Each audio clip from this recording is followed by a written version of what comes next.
गर्व। पापा ये क्या? दादाजी ने सारे ऑफिस के सामने आपको डांटा और आप चुपचाप सुनते रहे। मुझे बिल्कुल अच्छा नहीं लगा। आप भी कंपनी में सारे काम काज देखते हैं। क्या हुआ जो गलती से ऑर्डर इधर उधर हो गया? ऑफिस में सभी आपका सम्मान करते हैं।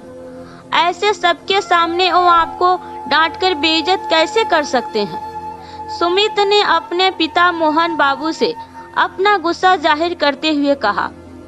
सुमित, देखो बेटा, यहाँ आओ, बैठो आराम से। सबसे पहले तो ये गुस्सा त्याग दो, क्योंकि ये गुस्सा हमें केवल नकारात्मक की ओर ही बढ़ाता है, सही और गलत की दिशा से भटकाता है। अब ध्यान से सुनो। सारी दुनिया के भले ही मैं बड़ा आदमी हो सकता हूँ, पर अपने मम्मी पापा के लिए मैं सिर्फ उनका बेटा हूँ और उन्हें सारी उम्र मुझे कुछ भी कहने का हक है। तुम अभी छोटे हो, तुम्हें अभी समझ नहीं आएगा। परिपक्व होने पर खुद समझ जाओगे। माता पिता की ये डांटे, ये समझाने का तरीका, बेटा, ये उनका एक मार्गदर्शन कराने का वो तरीका है जो हमें सही और गलत का अंतर बताता है। उन्होंने सबके सामने मुझे डांटा क्योंकि गलती मेरी थी। मुझे ध्यान देना चाहिए था। एक जिम्मेदार व्यक्ति का, एक जिम्मेदार कर्मचारी होने के नाते ये मेरा कंपनी के प्रति कर्तव्य बनता है। बात कंपनी की ही है तो कंपनी में ही समझाकर खत्म कर देते हैं। पिताजी, बेटा बड़े जब समझाते हैं ना या डांटते हैं ना, वो उनकी चिंताओं का एक रूप होता है जो अनुभव से जुड़ा होता है। वो अपने बच्चों को वो गलती नहीं करने देना चाहते जिसके चलते बाद में उन्हें कोई दुष्परिणाम भुगतना पड़े। और मैं उनकी डांट से खुश होकर कुछ न कुछ नया सीखता हूँ।